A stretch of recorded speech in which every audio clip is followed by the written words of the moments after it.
ছায়া, ইসলামের প্রচার, ইসলামের আলো আল্লাহ তাআলা মক্কা থেকে মদিনায় ঢুকিয়ে দিলেন।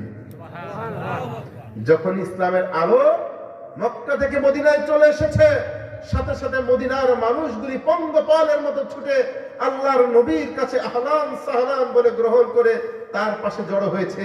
যখন মানুষগুলি আওয়াজ এবং খাজরার গোত্রের মানুষগুলি আল্লাহর নবীর কাছে এসে জড়ো হলো, ঠিক তখনই সোনার মুকুট আর আব্দুল্লাহ বিন উবাইয়ের মাথায় চলে না গিয়ে চলে আসলো নবী করিম সাল্লাল্লাহু আলাইহি ওয়াসাল্লামের মাথায়।